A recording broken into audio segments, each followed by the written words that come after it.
Salam sejahtera bagi kita sekalian. Assalamualaikum warahmatullahi wabarakatuh.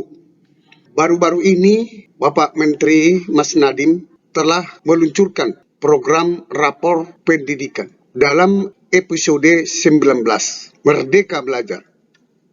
Di dalam rapor pendidikan ini akan bisa kita dapatkan identifikasi permasalahan-permasalahan yang terjadi di sekolah, capaian-capaian apa, sehingga pihak sekolah, pihak dinas pendidikan dapat mengidentifikasi apa-apa saja yang sudah dicapai, numerasi, literasi, dan karakter-karakter di satuan pendidikan, apa yang sudah dicapai, dan apa yang belum dicapai. Refleksi, juga membenahi. Bagaimana cara guru untuk membenahi, memperbaiki daripada permasalahan-permasalahan yang belum dicapai. Untuk lebih jelasnya, mari kita belajar melalui penjelasan dari Bapak Mendikbudristek. Izinkan saya melakukan paparan singkat mengenai rapor pendidikan Indonesia. Apa saja sih yang ada di dalam rapor pendidikan? Di dalam rapor pendidikan ini mengandung semua dari 8 standar nasional pendidikan, baik dari output, dari proses, dan juga input.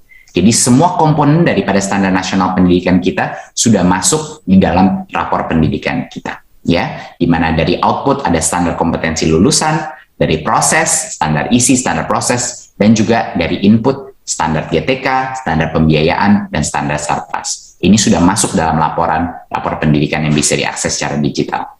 Berikut.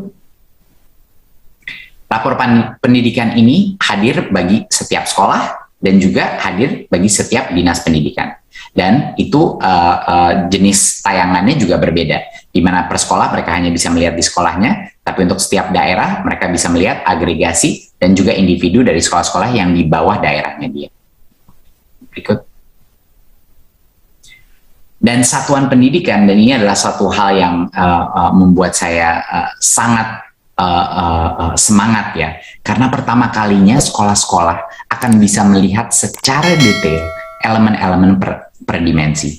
Setiap sekolah bisa memilih satu metrik, dia bisa menganalisanya, dia bisa menggali, dan dia juga bisa melihat perbandingan capaian dia antara misalnya di dalam kabupaten kotanya. Jadi dia bisa melihat perbandingan dengan rata-rata di kabupaten kotanya, dia bisa melihat perbandingan dengan sekolah-sekolah lain secara nasional yang tingkat sosioekonominya sama. Ada berbagai macam jenis perbandingan, di mana ini masih melindungi privacy atau confidentiality daripada datanya sekolah tersebut, tapi dia juga bisa mendapatkan indikasi saya ini di mana di posisinya, dari daerah saya maupun juga dari sisi nasional, dari setiap ukuran metrik tersebut. Jadinya semua kepala sekolah dan guru-guru nantinya bisa hanya mengklik setiap poin itu. Kalau dia mau double klik, dia mau mendalami satu aspek, dia bisa melihat di situ, dan harapannya ini akan menimbulkan diskusi di antara guru-guru, kepala sekolah, dan guru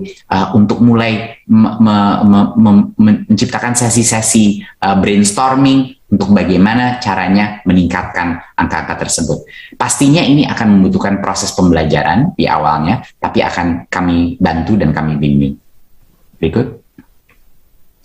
Dinas pendidikan pun bisa melihat semua sekolah-sekolah di bawah daerahnya mereka. Mereka bisa melihat performanya, mereka bisa melihat mana area-area yang paling lemah, mana area yang lumayan baik, dan ada berbagai macam filter untuk melihat, mau melihat jenjangnya mana, mau melihat aspek komponen pengukuran yang mana, instrumen yang mana, itu semuanya bisa, karena digital, semuanya bisa diganti-ganti dan di customize berdasarkan apa yang lagi dicari oleh setiap dinas pendidikan.